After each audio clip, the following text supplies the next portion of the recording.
Ready. Play. To save the second. You could see how careful he was on that volley this time, right? Yeah. And it's also good for him that he didn't have to play a smash there.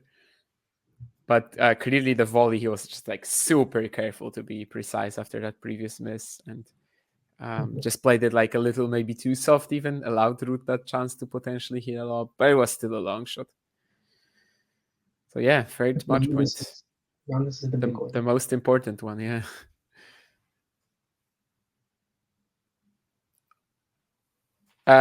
Remind me what just remind me what you said like 3 or 4 sentences ago. That he's the greatest clutch player ever. Yes. Okay. Oh my goodness! Yes, that's why you are just saying. Okay. By the way, in case you guys are not watching, Novak double faulted and was like miles long. I still agree with what Vansh said, but obviously on this very occasion, the nerves got to him. And I mean, it happened to him in the French Open finals, right? So. Oh yeah. He finished. So 2 of them, and also the 22. That's true, yeah. But this is he did play with George by some distance, and he really deserved it. He played awesome. The first 3 games of the third set, especially, I give him so much credit for that. That was some really, really good stuff. He had a lot of good moments, definitely. He did. Like, This was really playing so amazing all year, and this is the best start to a season he's had. Even though he made a Miami final in 2022, I still put this start over it. Yeah, and Keen is right that Djokovic also played doubles with Georgia, 1 event and won 1 match in Beijing. But yeah, when it comes to the match, Djokovic really coming out with such an aggressive intent, 125 kilometers an hour on every forehand, really not willing to play long rallies. And like, I think Casper for a while, he just kind of thought that Djokovic would keep missing playing in the first set. And it took him a while to stand up to him, but eventually he did. And as you said, the first 3 games of the third set, it wasn't maybe what won him the match, but it kind of got him through the set. Like, it got him to that 5-4 moment, sort of. And of course, also holding it for all, that was crucial. A few good points in there too. And then the last game, which Novak kind of froze away, but, you still had to put him in that position. So is it the biggest win of Ruud's career? I know it is ranking-wise. I guess there's no real argument for any other one, right? No, I don't think so. I think this is easily the biggest win of his career. There's no 2 ways about it. Yeah, I was thinking if maybe you'll find something like, I don't know, where he beat, more important match.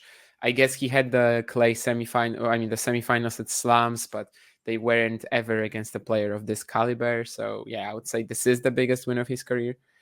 And all in all, we're gonna have a Ruud Tsitsipas final. So let's also stay on for like 3 minutes and talk about that one. Brilliant opportunity for both. Who's the favorite tomorrow? Tough, very tough. It's like 51-49, maybe. Maybe Ruud, honestly. I think so. Just like the victory, maybe. Also in Acapulco recently, he has a more of a blueprint, just having done it already, and then also just going for his first big title. Like it would be an amazing story for Ruud to finally win a big trophy, but also just I don't know. I still somehow just I back him a little bit more backhand to backhand still. I think he's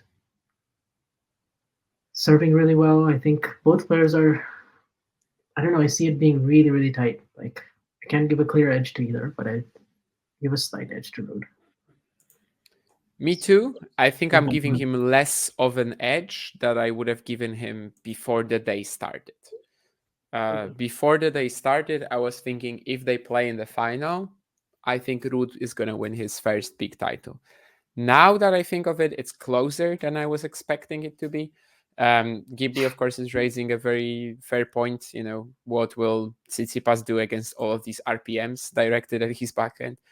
On clay, he's going to handle himself okay, but it should be a different matchup than today. Like, I think we're going to see a lot more initiative from Casper. And probably, just he's going to be producing more than today in terms of the aggression and just staying on top of the point. I think that's probably going to happen.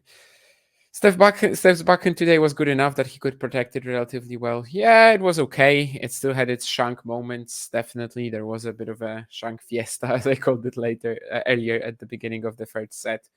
But that's kind of why after today, I believe that it's closer than I would have thought otherwise. Casper, for as like very decent and very strong in patches as he was today, also wasn't like extremely incredible, And maybe if they played in actually like a little faster clay conditions, maybe I would like his chances more against Steph, if that makes sense. But should be close, of course, for both guys. This is very important. So nerves will also be a factor. Casper trying to win a title over the 250 level for the first time. Stefanos Tsitsipas trying to win Monte Carlo for the third time. How ridiculous will it be if Tsitsipas will have 3 ATP 1000 titles, all of them in Monte Carlo? Yeah, it's wild. What are his? He has a 19-3 record. I think the 3 losses are like Shapovalov, Fritz. Fritz last year, yeah, and something in the past. I'm gonna check that. Medvedev. Oh yeah, 2019, yeah, because Daniel beat Medvedev and Daniel beat Tsitsipas and Djokovic back to back, yeah. And it's not Shapovalov actually. Tsitsipas beat Shapovalov in 2018, but lost to Goffin. Oh, Goffin, yeah. That much I do not remember at all, but yeah, Medvedev and Fritz, these ones for sure. So yeah, these are his only losses over the years in Monte Carlo. Without taking qualifying into consideration, that's still a phenomenal record. It's like 12-2, 14-2, and now 5 wins. So yeah, 19 and 3, sorry. Not 19 and 2, 19 and 3 indeed. Tomorrow can get his 20th win. Also in Barcelona next week, he has a very good one. I mean, in the past 5 editions, he's been in the final 3 times. So this is definitely when Tsitsipas is at his strongest most seasons. Yep. And we can see tomorrow. Monte Carlo, Barcelona, Rome, Roland Garros. That's where you expect him to be at his strongest. Casper can take some real confidence, even if only a 7 out of 10. Novak, says Ghibli, sure. And John is also relying to us a story from Estorir when his team, Casper told to his team at some point, my backhand is okay, I don't need to run around. Yeah, if he believes in it, he can definitely outplay him in the backhand rallies too. How close to Steph's serve is Casper's? Not that close, but on clay, that's kind of mitigated, right? Like that's less of a factor than it would be usually. So I thought today that Tsitsipas would need to have like almost a 65-70% first serves in and just like serve a ridiculous clip, but actually didn't need to be that high, so worried about having backhand rallies against Novak, but he did well, Casper.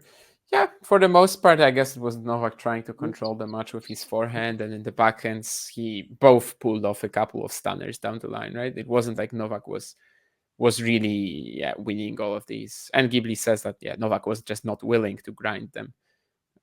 We didn't see that many rallies like this. I still remember like 5 or 10 of them, and I guess the breakdown would be pretty similar for Ruud, Djokovic, were like long exchanged rallies back and cross court.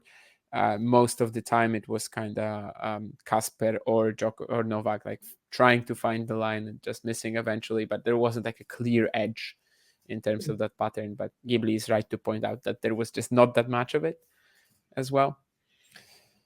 And neither have shown much forecourt play, so I guess it won't matter, says Ghibli. Yeah, I mean, on clay, it's definitely neutralized. If there is a big serve edge between Tsitsipas and Ruud, which I think there is on hard courts, at least, on the quicker surface, it's probably not that important on clay courts.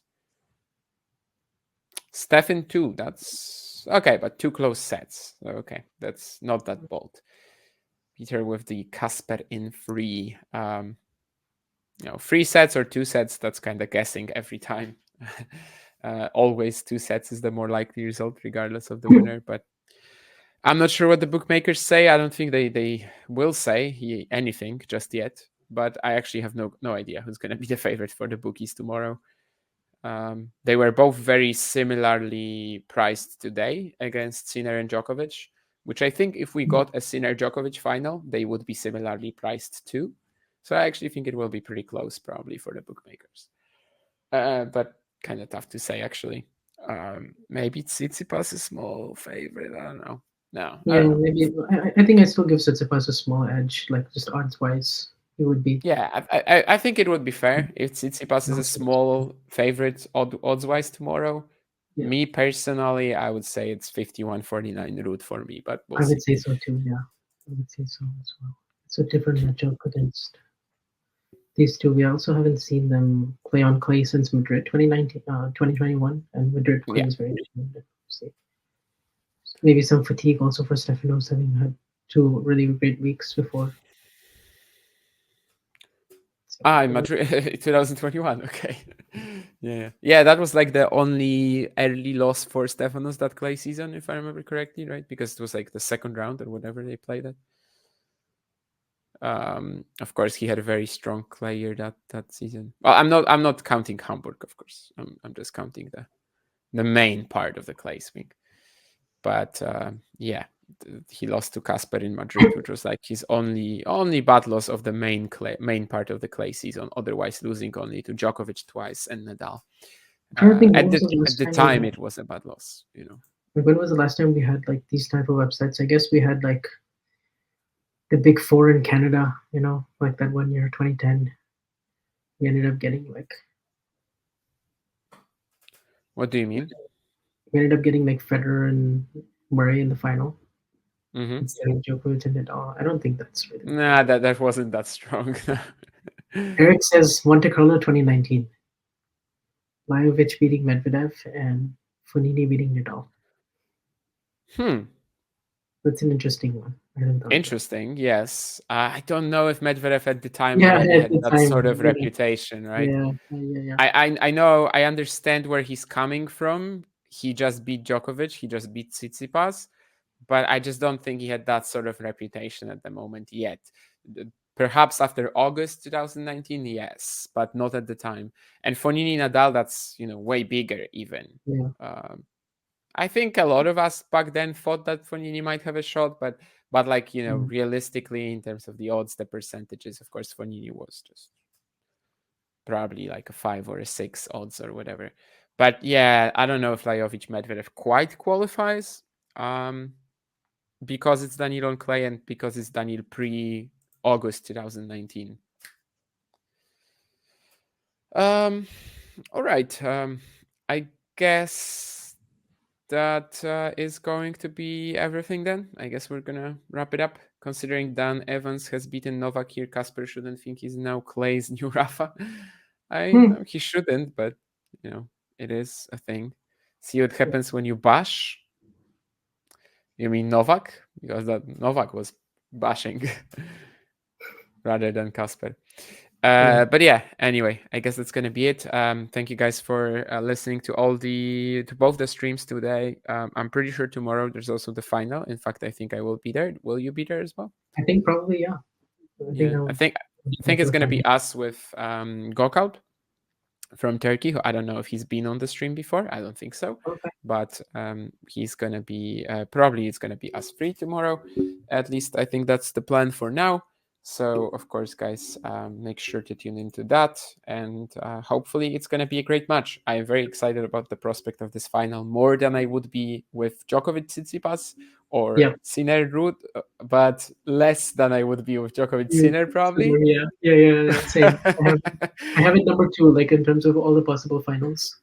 I Yeah, think Djokovic number 2 is fair. been the best, but yeah, this is the next best thing we could have gotten for sure. This is the one that seems most competitive, other than Djokovic Sinner, and actually maybe just as competitive as Djokovic Sinner. It's just not Djokovic Sinner, but that's really not a big deal to me. I'm excited to see it, and yeah, let's catch up tomorrow and watch that battle. And once again, thank you guys, and I guess I have to end the stream since I don't think our producer is around. And thank you, Vansh, as well.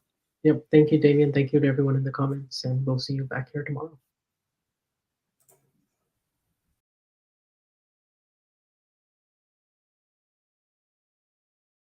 If you enjoyed this video, make sure you hit that like button.